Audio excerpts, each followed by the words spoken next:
I played cards in England.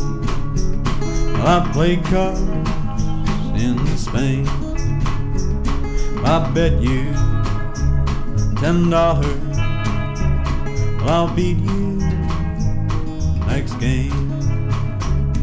Oh, the cuckoo, she's a pretty bird, and she warbles as she flies. She brings up Mark, when you say just because you have it, what do you mean by just? Hi, we're Natalie Pryce, and we're here to promote our record, Somewhere Outside of Town, an album of folk music. We're here to talk about our experience and answer some of your questions from the internet about Somewhere Outside of Town. So, what are your thoughts? We'll start with some questions.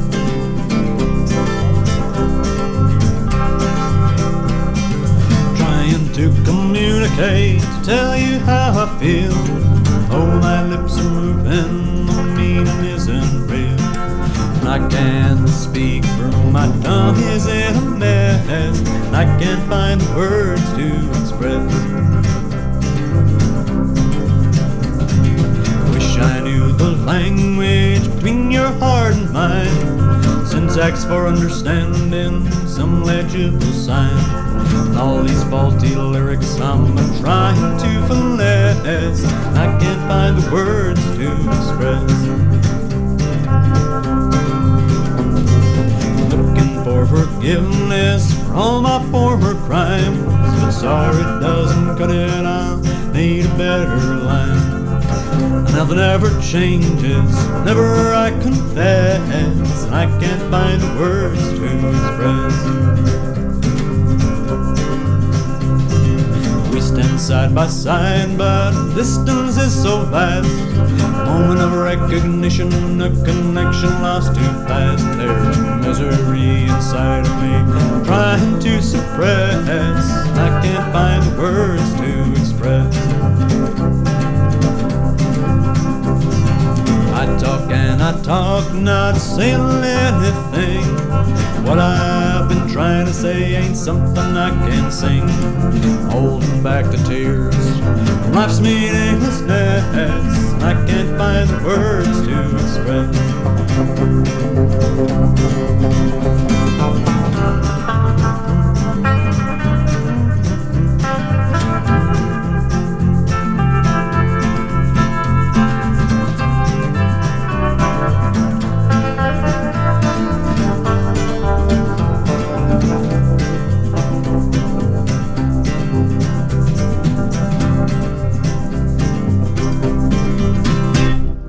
I can't find the words, I can't find the words, I can't find the words to express. You guys Viewers at home. what are the other inspirations that went into it? Well, there's... Oh, sorry, go ahead. I was just going to say you can cut this long pause out, but he. The Alan Lomax records are a big one. Yeah. For me as well as you, and I know that because it's... And some of them I just think the... and I wish I could remember the guy's name that was actually... For the benefit of recorded. the people at home, can you say that a little louder? The Alan Lomax recordings, field recordings. Yeah, so he did... Tell the folks at home what that means. Well, it's a series... well, I know, but let's tell the folks at home. It's a series of recordings of various blues or Americana artists, and they're recorded across the country. There's like people being recorded in fields. In fact, one of my favourite ones, and you might remember who it is. It's the guy sitting. He's just got the electric guitar with like 3 strings on it, sitting in front of a fence, and they hear like a baby crying in the background and stuff like that. Yeah. That's one of my favourites, just because it's so raw, but it sounds amazing. Even though it's like a ruined guitar and like this little amp that just sounds like it's ready to. That I would have said more than the True Detectives or any other kind of cinematic or contemporary influence. The Alan Lomax recordings was the was the thing I wanted to kind of recreate in a way. Yeah. There was even talks at one point, I don't know if any of you remember this, of recording outdoors. Which we rejected pretty early on. Is where and how, and it was too difficult. But an outdoor recording, I'm still not opposed to the idea, but practicalities of it is. When you're out in America, the weather's good, you've got lots of space, it works out better. But yeah, those recordings, field recordings, and you know, you said blues Americana. The thing that's great about it is it was sort of before everything was sort of splintered off into different things. I think you would have called it folk music or possibly country music, but it's all, even like that feels like something that came later. Yeah. This was just songs the folks were playing. So a bit of blues, bit of country, bit of like ancient guys dancing, playing these like Appalachian folk songs and stuff, and it just sounds amazing. Yeah, and the influence of wherever the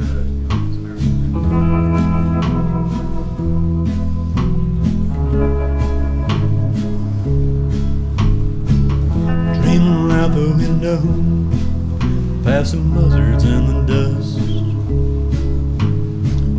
She blew into the saloon with an out-of-town dirt on her boots. Hair the color of the land, that big red or low sky. She swayed her way up to the barn, I grappled with unsayable animal temptation. Closest resemblance to femininity that Rex was ever known.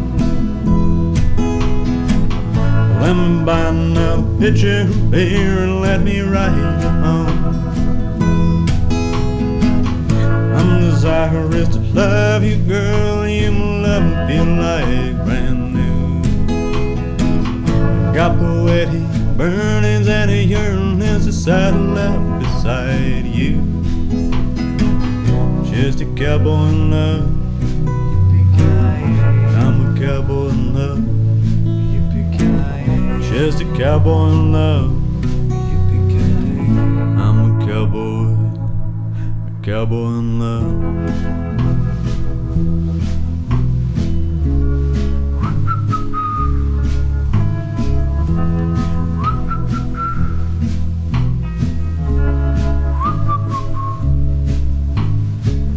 Shape that matched the topology of the land.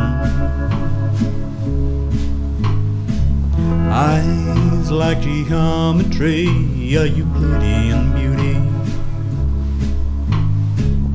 Life-threateningly buxom and come hitherish demeanor. Comeliness of religious implications have broke this personal heart of myself. Closest resemblance to femininity that Rex was ever known. Let me buy another pitcher of beer and let me ride it home. I'm desirous to love you, girl. You will love and feel like brand new. My poetic burnings and a yearning to saddle up beside you. Just a cowboy in love. I'm a cowboy in love. Just a cowboy in love. I'm a cowboy in love.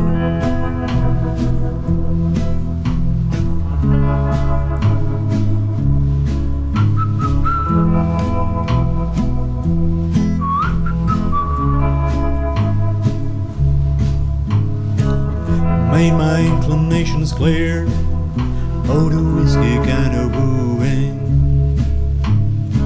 She gave a special, sensuous, yet sympathetic smile. She put her hand on my equipment, she told me the price of her trade. I love a lady who can take financial agency over her own loveliness. Closest resemblance to femininity that Rex was ever known. pitcher of beer and let me ride it home. Desire is to love you, girl, even though love and feel like brand new. I got poetic burnings and a yearning's a saddle up beside you. Just a cowboy in love. Yippee-ki-yay. I'm a cowboy in love. Yippee-ki-yay. Just a cowboy in love. Yippee-ki-yay. I'm a cowboy in love. Yippee-ki-yay. Yippee-ki-yay. Yippee-ki-yay. Yippee-ki-yay. Yippee-ki-yay. Yippee-ki-yay. Yippee-ki-yay, motherfucker. Bombs and stuff. Just sounds amazing. Yeah, and the influence of wherever because America's an immigrant country, the influence of those places of Scotland and Ireland and even the sort of Spanish and French comes through in a lot of those recordings, and yeah, it's great. It's just a great. I think the thing is that the recording of it is part of the joy as well. The songs are great, the musicians are great, but there's something about the roughness of the recordings that draws you in. And I did say this to you guys earlier, and I'll say it to you guys, is that the charm of it was, when you listen to a lot of modern music, is that it can be very competent, but a little bit soulless. And I just found myself completely drawn into these recordings that transported you to another time. It just sounds more charming and more simple and better. I just thought this is how music should be done.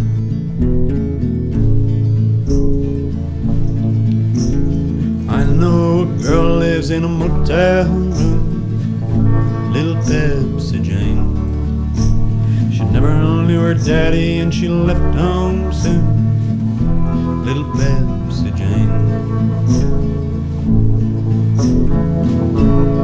Oh, little Pepsi, little Pepsi Jane.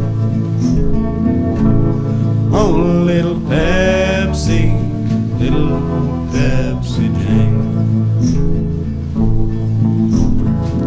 Rooms in the shadow of a tourist trap, little Pepsi Jane. She spends all her money on weed and tats, little Pepsi Jane.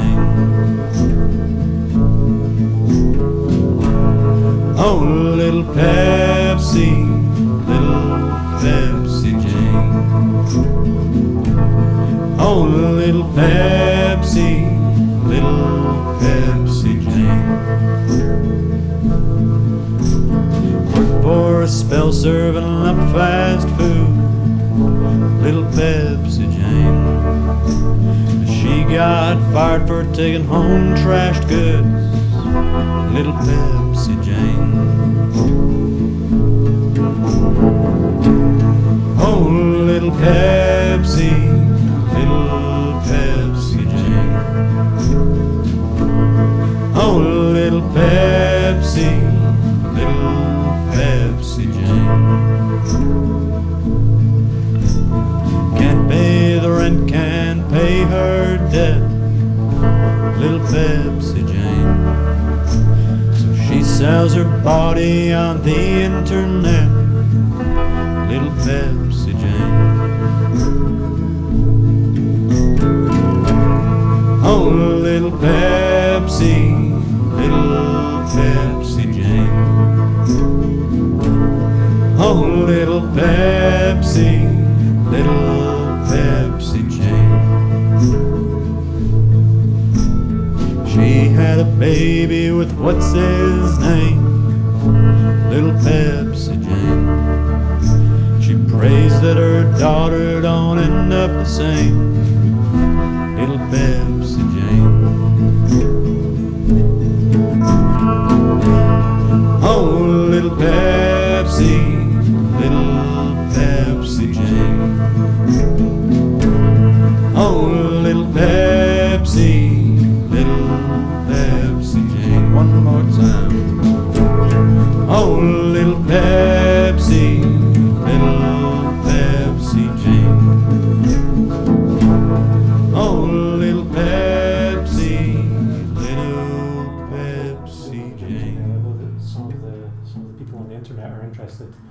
interested in the technical aspect of the album. So how did we go about getting that feeling? Getting that sound? It's a really great question. Because It's one of the things, and I have said this to you before, you guys, is that potentially had I had the chance to do the album again, we could have made it better somewhere else at a time immediately after doing it, because you learn the lessons from the experience. But we have the version we've got. That's how art works, and it's really good. It is really brilliant. And at the time, I was very dogmatic about how we were going to do it. So although we were going into a studio, we went to the Green Door studio, the same studio we made all our albums, but I almost wanted it not to be a studio. I wanted it to sound rough and lo-fi, and I think one of the kind of mission briefs was this should sound like Depression era recording. So what that amounted to? It amounted to maximum 2 microphones. There was one on the whole band and then one on my voice, and that was it. No overdubs, and I think we broke that rule maybe once with vocals. So we had some nice backing singers. Let's just name check them. My wife, her name is Rasheen Murray. We had Jennifer Hamilton, who's a great singer, and we had Laura St. Jude. We're all in the room doing some great singing with us, and I think we layered them up for at least one track. I don't even remember which one it is now. So we cheated a bit, but it feels like cheating. This is how any album would ever be made. Yeah. It meant that we had. I thought going into this that this will make mixing very easy. I thought this will be fine. We've got two faders. Well, should the voice be louder? Should the band be louder? But actually, it was about as hard as any album, because there's a lot of EQing needs to be done. Like mixing that sound is not just volume; it's all of that compression, non-compression. If you put through this filter, does it sound more like the warm sound you want? So it was as hard as anything else. Yeah. With just the 2 tracks. So did we need it to be a 2? I don't know. But it has some of that. I think it does. Yeah. I think it really does have some of that charm, and I think that there's an anxiety with musicians about you want it to sound good and professional, but I think that same compulsion is what leads to a lot of modern music sounding a bit crap. Yeah, I think the way we recorded it really helped to capture like the feel of playing it in the room. So I think regardless of anything else, I think it was worth doing just for that. It forced us to really get together, all be very conscientious of each other's playing, conscientious of our volume, standing where we were standing in the room and things like that. And especially for those of us especially like you and I, because we were singing and playing instruments, so we had to be conscious of where we were singing, like where faces were when we were singing, and then where our instruments were, and like the double bass was a totally different register than the vocal. So being very conscious of where the floorboards are creaky. Yeah, creaky the squeaky floorboards, and like getting your foot like tapping the mic stand or something like that and ruining the whole take. I promised Sam that I would never tell anyone about the squeaky floorboards, but the internet needs to know. It's out now. It was particularly difficult when there was like 8 of us in the room as opposed to when it's like 3 of us. Well, they'll be on the recordings. People can go and seek them out. I think he did a really good job of Yeah. cutting some of the squeaky floors. So he did. So shout out to Sam Smith, Indeed. the producer extraordinaire. I think one of the things that I hope this is true, but I'm going to go ahead and make the assumption that Sam loves working with us because it gives him the chance to, as opposed, all right, here's another indie band doing this. He gets the chance to, right, this time Sam, we're doing this. Yeah. So it's always a new challenge. Yes. Whether he enjoys that or not, I can only assume he does. Yeah, I think you always see that bright smile on his face when we walk in with our new crackpot idea of how we're going to record things, and we tell him how to do it. I think one of the things he even suggested at one point was, because I said, look, we want that Depression era sound, this is going to be authentic folk music with a certain character, one mic, and he maybe convinced me of 2, and I think he suggested, why do we not just mic everything, put lots of mics in the room, and then we can, choose the mix that you want. And I said, no. No, if we do that, we'll of course we'll pick the one with more mics. Well, let's do it just with two. And then we won't have a choice. Why did I do that? I don't know why. But I think that is the thing, is that maybe the version that we've got is the best version. And it is just that thing of it feels more comfortable doing the safe thing where it sounds more full. Oh, I can hear everything in high fidelity, clear. That feels safer, but what you end up with is not better recording. Because those Alan Lomax recordings, they sound great, and I think it is the charm of the fact that they are very low. It's a snapshot of a moment. Used to go out Saturday night and I used to go out Sunday. Now I'm online every night from Monday through Monday. Swing and turn, Jubilee, I live and learn, Jubilee. Liked and shared the things I liked, blocked the things I didn't. Sometimes said things I don't mean, but I was only kidding. Swing and turn, Jubilee, I live and learn, Jubilee. Posed up bigoted jokes to laugh at those that meant it. Stupid folks were dumb enough to repost and defend it. Swing and turn, Jubilee, I live and learn, Jubilee. Got a lot of hate from a lot of folks, and I got a lot of love from others. Blocked the haters once for all, and I reposted my brothers. Swing and turn, Jubilee, I live and learn, Jubilee. Started out as just a joke, but eventually didn't I mean it. Two sides are shifting now, no one's left between it. Swing and turn, Jubilee, I live and learn, Jubilee.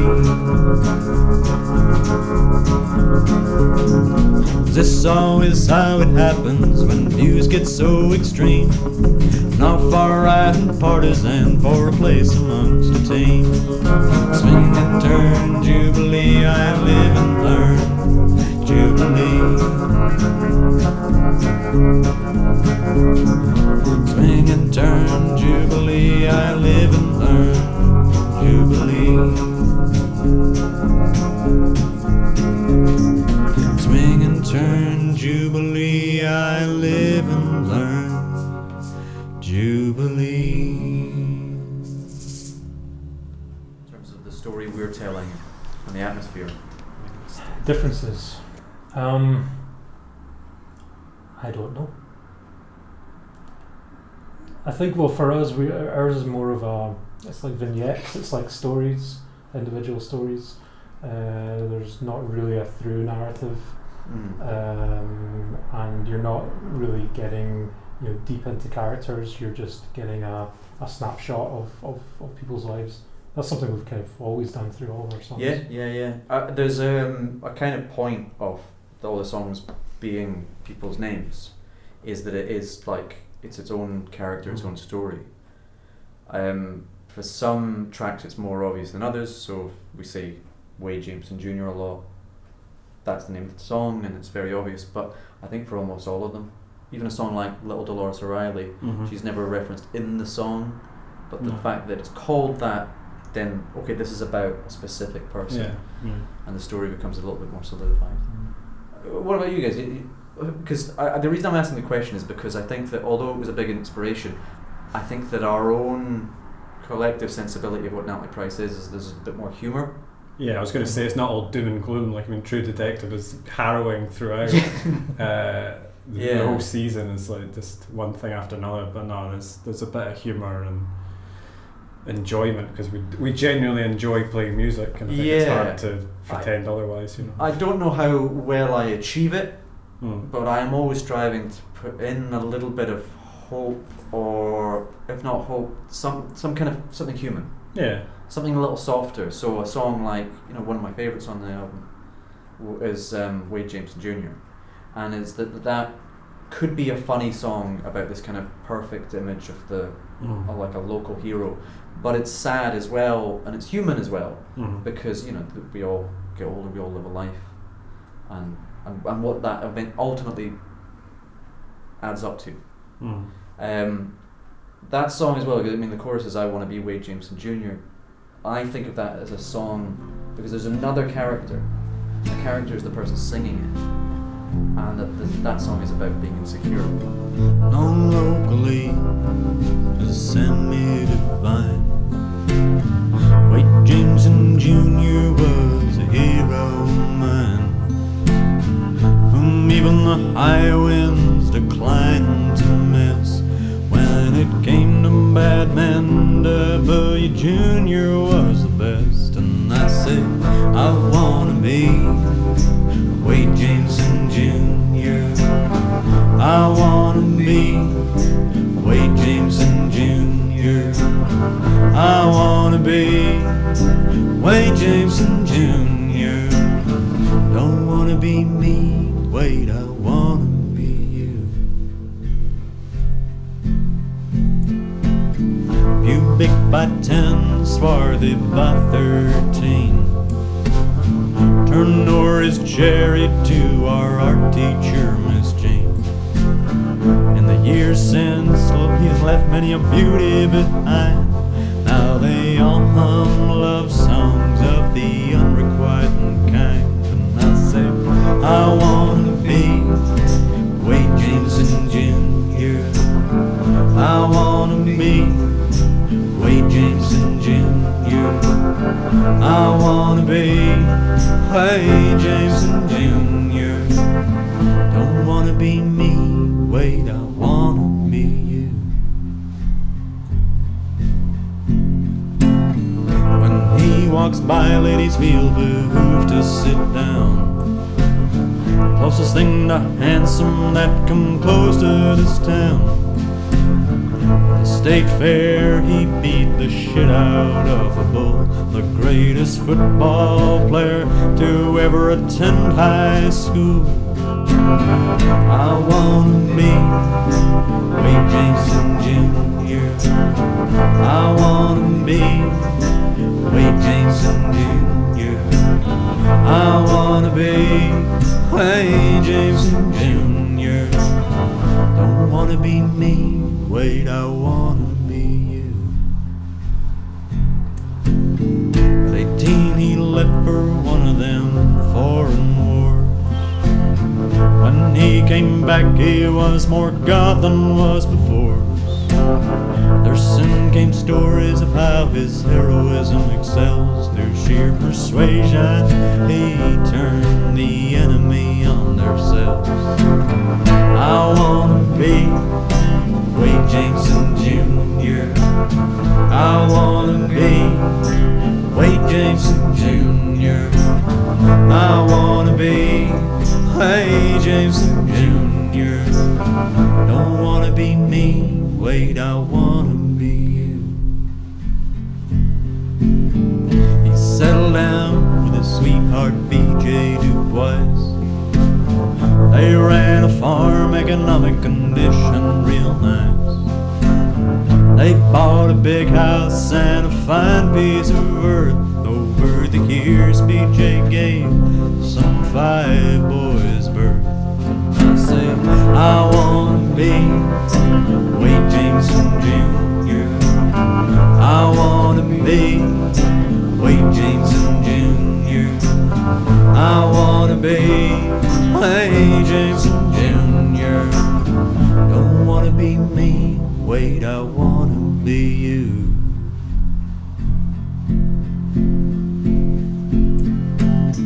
Don't hear Wade now, we ain't much around. Heavy is the head that wears a crown. He's older now, but once a hero of mine. I must remember to stop by and see him sometime. I wanna be Wade Jameson Jr. I wanna